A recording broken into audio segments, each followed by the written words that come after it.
9절에 기록된 대로 하나님만 의지하게 하심이라는 그런 말씀의 제목으로 같이 하나님 뜻을 상고하도록 하겠습니다.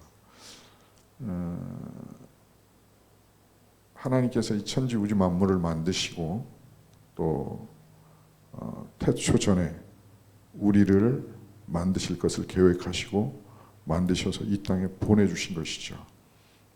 우리가 그러한 삶을 살고 있습니다. 첫사람 아담 하와가 범죄하기 이전에는 우리에게 죽음이 없었죠. 영원한 생명이 있었죠.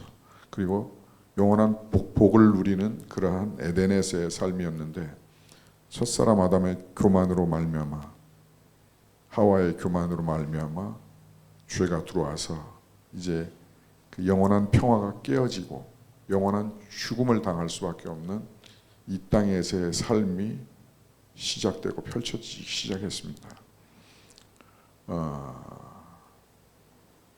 사실은 원망하고 싶어요. 아담, 하와, 여기 있다면 이리 와, 이리 와. 그들을 불러놓고 따지고 원망하고 싶은데 그로 인해서 이 땅이 슬픔과 죽음이라는 현실을 맞이하게 됐습니다. 저와 여러분도 동일하게 죽음과 현실을 맞이할 수밖에 없는 그러한 존재가 되어진 것이죠. 그러한 삶 속에서 우리가 이 땅에 보내진 대로 하나님 보내신 대로 우리는 살아가는 것이죠.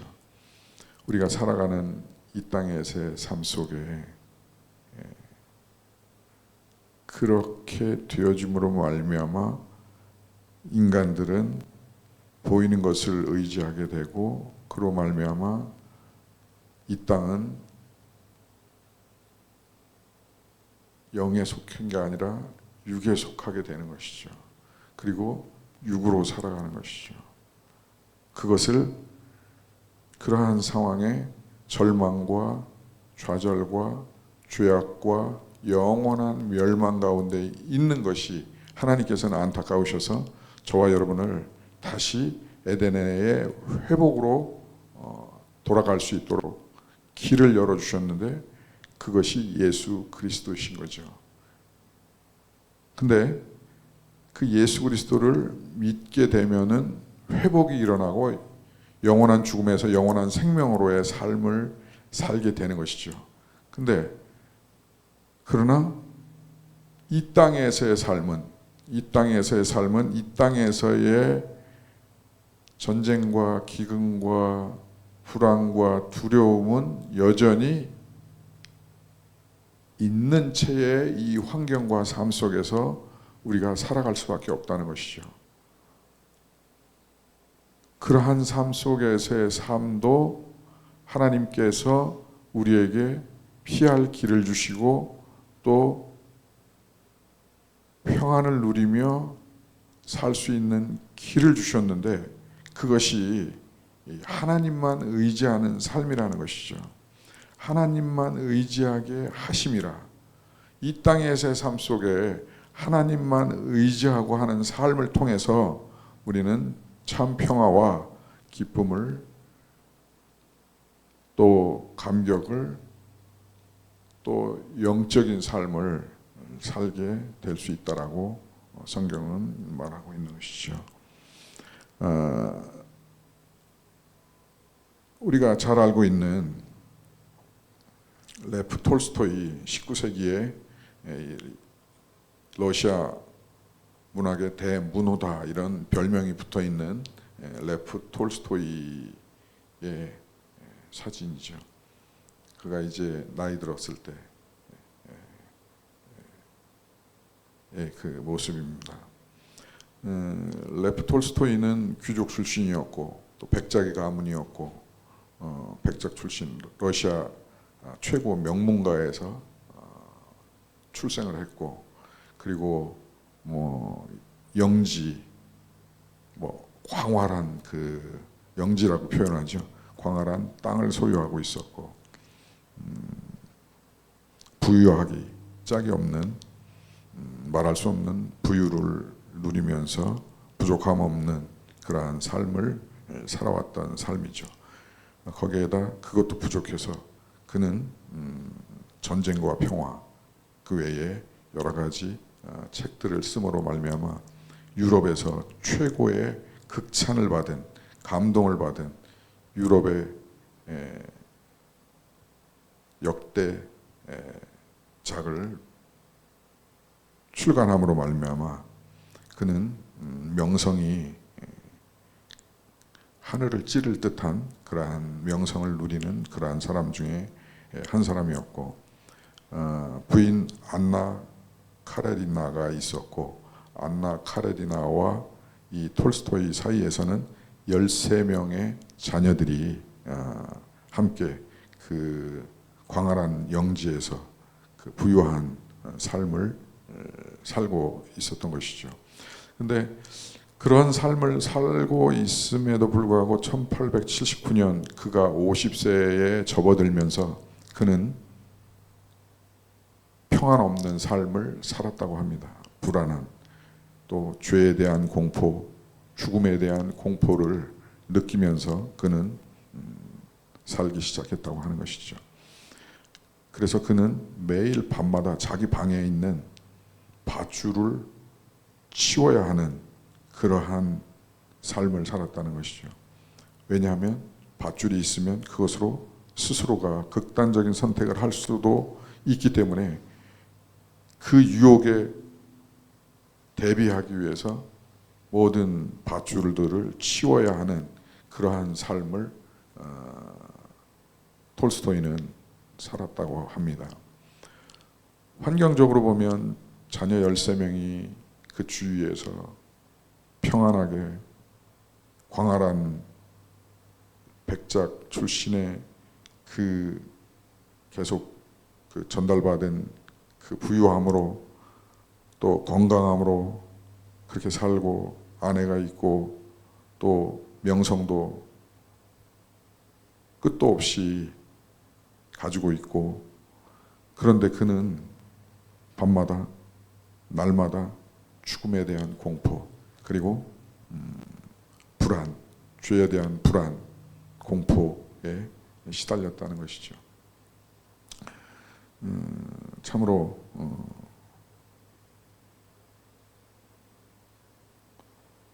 이 땅에서의 육의 눈으로 볼 때는 어떻게 그럴 수가 있지라고 생각할 만한 그러한 삶을 산 것이죠. 오늘 본문 말씀 6절, 7절에 보니까 이렇게 기록되어 있습니다. 6절, 7절 같이 보겠습니다. 우리가 환난 당하는 것도 너희가 위로와 구원을 받게 하려는 것이요, 우리가 위로를 받는 것도 너희가 위로를 받게 하려는 것이니 이 위로가 너희 속에 역사하여 우리가 받는 것 같은 고난을 너희도 견디게 하느니라. 너희를 위한 우리의 소망이 견고함은 너희가 고난에 참여하는 자가 된 것 같이 위로도 그리할 줄 알미라. 마치 이 말씀을 보면서 톨스토이의 삶을 위해서 이 말씀이 있는 거 아닌가라는 그런 생각을 갖게도 합니다. 물론 톨스토이의 삶이 뭐 일상적인 삶은 아닐지 모르지만은 또 인간의 가장 보편적인 죽음과 죄에 대한 문제로 인한 두려움과 공포를 느끼는 그런 삶은 여전히 우리의 삶이나 그의 삶이나 여전히 같은 삶의 맥락이 아닌가 그렇게 생각을 갖습니다. 이 오늘 본 말씀은 우리가 환난 당하는 것도 너희가 위로와 구원을 받게 하려는 것이다 이렇게 기록하고 있습니다. 이 땅에서 사는 사람들이 환경과 관계없이 또 환경으로 인해서 또 건강으로 인해서 주변 사람들과의 관계로 인해서 또 돈의 문제로 인해서 여러 가지 전쟁의 문제로 인해서 여러 가지 문제로 환난을 당하는 것들을 우리가 보는데, 그것은 여전히 톨스토이가 경험했던 것처럼 주변 상황과 관계없이 그는 공포로 두려움으로 살았던 것이죠. 그런 것은 환난 가운데 있는 것은 위로와 구원을 받게 하려 합니다라고 성경은 기록하고 있습니다.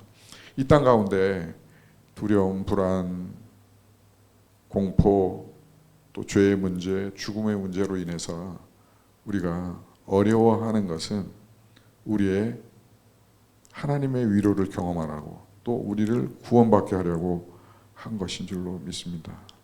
우리가 아픔 있고 슬픔 있고 또 고난 있고 어려움이 있을 때에 우리는 그래서 하나님을 의지해야 하는 것이죠. 계속해서 우리가 위로를 받는 것도 너희가 위로를 받게 하려는 것이니 이 위로가 너희 속에 역사하여 우리가 받는 것 같은 고난을 너희도 견디게 하느니라. 그래서 그 하나님의 위로로 말미암아 우리는 이 고난을 견딜 수 있다는 것이죠. 톨스토이가 직면한 죽음의 문제 또 죄의 문제 이러한 것들로 인해서 두려움과 고난과 어려움을 당하는 것들로 그것을 견딜 수 있었던 것은 견디게 하는 것은 곧 그 스스로가 해결할 수 있는 것이 아니라 그것을 넘어설 수 있는 것은 하나님을 바라볼 때에 그렇게 될 수 있다라고 성경은 기록하고 있습니다. 너희를 위한 우리의 소망이 견고함은 너희가 고난에 참여하는 자가 된 것 같이 위로도 그러할 줄 압니다라고 기록하고 있습니다. 근데 이 톨스토이가 이 문제를 해결하는 단초가 되는 것이 있죠. 그 단초는 톨스토이가 이 문제를 해결하기 위해서 50이 넘어서 그가 공포와 불안을 죄에 대한 문제를 해결하기 위해서 이제 어느 날 한적한 시골을 가고 있는데 그가 바라봤을 때 너무나 평화스러워 보이는 한 시골 농부를 만나면서부터 그는 이 문제의 해결의 실마리를 찾게 되는 것이죠. 그것은 톨스토이가 이제 그 평화로운 농부를 바라보면서 자신은 이렇게 부유하고 이렇게 이러한 상황 속에서도 두려움과 공포를 가지고 있는데 어떻게 저 농부는 하루 종일 이마에 땀 흘리면서 일하면서 어떻게 저렇게 평화롭고 가진 것도 없고 일만 해야 하는 그러한 사람인데도 불구하고 저렇게 평화를 누릴 수 있는가라는 것을 보게 되었기 때문에 이제 그런 것이죠. 그래서 톨스토이는 그 농부에게 물었습니다. 당신의 삶이 평화로운 것 같은데 너무 평화롭게 보이는데 그 비결이 무엇입니까? 라고 톨스토이는 그 농부에게 물었죠. 그 농부는 웃으면서 대답하기를 저는 항상 하나님만 의지하며 살지요. 그래서 제 마음은 늘 기쁘답니다. 라고 톨스토이에게 이야기했다는 겁니다. 그때부터 톨스토이가 진지하게 하나님을 찾기 시작했고 결국은 하나님을 만나 과거의 불안과 공포에서 벗어날 수 있었다는 그의 글들을 통해서 우리는 알 수 있게 되는 것입니다. 사랑하는 여러분, 오늘 말씀에 기록된 대로 저와 여러분이 이 땅에서의 마지막 때에 겪게 될 그 죽음의 문제, 또 죄의 문제, 그로 인한 두려움과 공포의 문제, 이러한 것들이 결국은 하나님을 만날 때에, 하나님을 찾을 때에, 하나님을 의지할 때에 해결된다라는 것을 오늘 성경은 말하고 있습니다. 시편 146편 3절에서 5절 같이 봅니다. 귀인들을 의지하지 말며 도움을 힘이 없는 인생도 의지하지 말지니 그의 호흡이 끊어지면 흙으로 돌아가서 그날에 그의 생각이 소멸하리로다. 야고보의 하나님을 자기의 도움으로 삼으며 여호와 자기 하나님에게 자기의 소망을 두는 자는 복이 있도다. 하나님께서 우리에게 계시하시고 우리에게 말씀하시는 것은 이 땅에 있는 귀인들을 아무리 귀한 사람일지 모르겠지만은 귀인을 의지하지 말며 도울 힘이 없는 인생, 사람들은, 이 땅의 사람들은 진정한 갈등과 불안과 죽음과 죄의 문제를 해결할 수 없다는 것이죠. 그 인생들을 의지하지 말라고 성경은 기록하고 있습니다. 4절에 그의 호흡이 끊어지면 흙으로 돌아가서 그날에 그의 생각이 소멸되리로다. 야곱의 하나님을 자기의 도움으로 삼으며 여호와 자기 하나님에게 자기의 소망을 두는 자는 복이 있도다. 그래서 하나님께서는 저와 여러분에게 말씀하시는 것은 하나님을 자기의 도움으로 삼으라고 하는 것이죠. 하나님을 의지하라는 것이죠. 이 땅 사는 동안에 또 죽음의 순간에서도 또 두려움의 순간에서도 고통의 순간에서도 여호와를 의지할 때에 소망과 복이 있다라는 것을 성경은, 하나님은 저와 여러분에게 말씀하시는 것입니다. 미즈겐조라는 한 형제가, 일본의 한 형제가 14살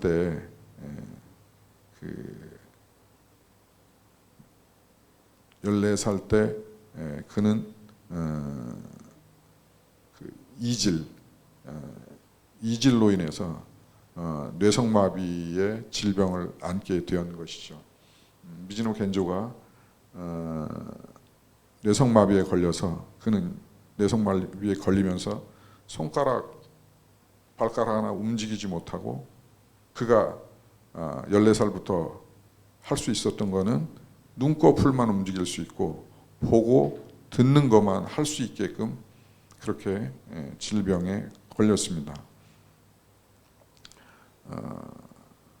그리고 어머니는 그를 돌보기 위해서 이제 일을 하러 가야 되는데, 그가 볼 수 있도록 성경을 이렇게 펴두고 일을 가곤 했다고 하는 것이죠. 지금 같으면 오디오 성경을 틀어준다든지 뭐 이렇게 했으면 좋았을 텐데, 그래서 그는 자기 눈에 보이는 그 한 페이지만 계속해서 성경을 읽을 수밖에 없었다는 것입니다. 그래서 그가 성경 한 장을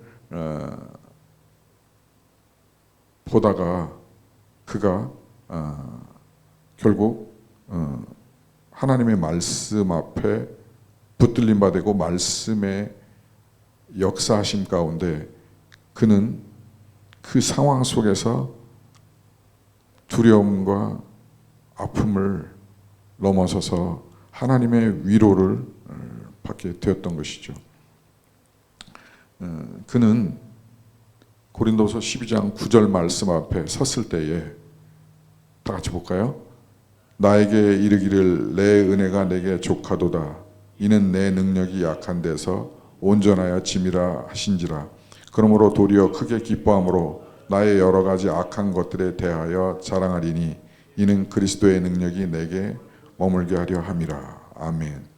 이 말씀을 읽는데 그는 하나님을 발견하게 됐고 하나님의 위로함을 경험하게 됐고, 그래서 하나님의 자녀로서 크게 기뻐하고, 눈꺼풀만 움직이고 엄마와 소통할 때 눈 깜빡임으로 소통을 할 수밖에 없는, 손발조차 손끝 발끝을 움직일 수 없는 그러한 지경의 삶을 살고 있지만, 그는 이 말씀을 통해서 하나님을 보게 됐고 하나님의 위로를 받게 되었다는 것이죠.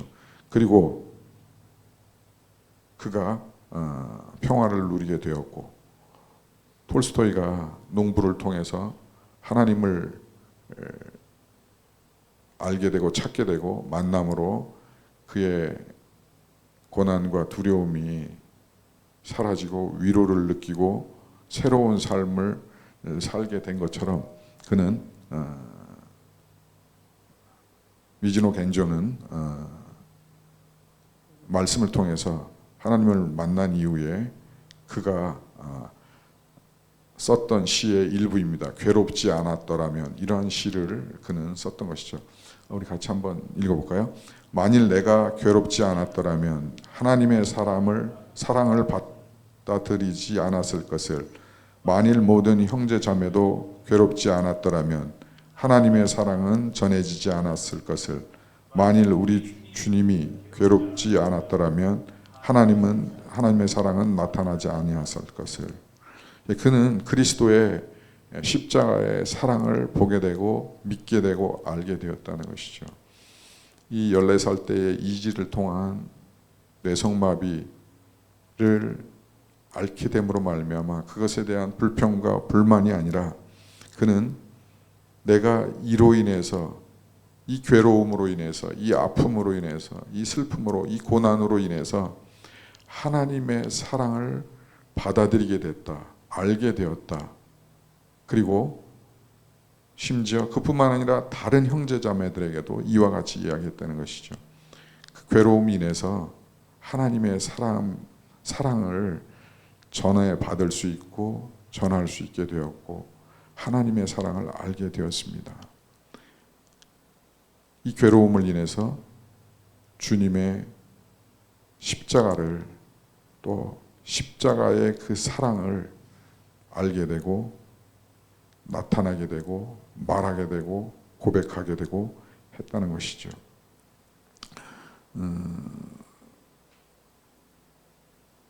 오늘 본문은 계속해서 우리에게 말씀하시는 것은 우리에게 주어진 이 상황으로 인해서, 이 아픔으로 인해서, 이 고난으로 인해서 하나님을 알게 되고, 그리고 하나님께서 위로하심을 알게 되고, 우리가 하나님만 의지하고 하나님을 바라보는 것들을 알게 된다라고 말하는 것이고, 또 하나님만 의지하고 바라볼 때에 하나님께서 복을 주시겠다고 약속하시는 것이죠. 바라기는 이 믿음이 저와 여러분의 믿음 되어질 수 있기를 주의 이름으로 축복합니다. 빌립보서 1장 20절 21절을 보면서 말씀을 마치겠습니다. 같이 봅니다. 나의 간절한 기대와 소망을 따라 아무 일이든지 부끄럽지 아니하고 지금도 전과 같은 온전히 담대하여 살든지 죽든지 내 몸에서 그리스도가 존귀하게 되게 하려 하나.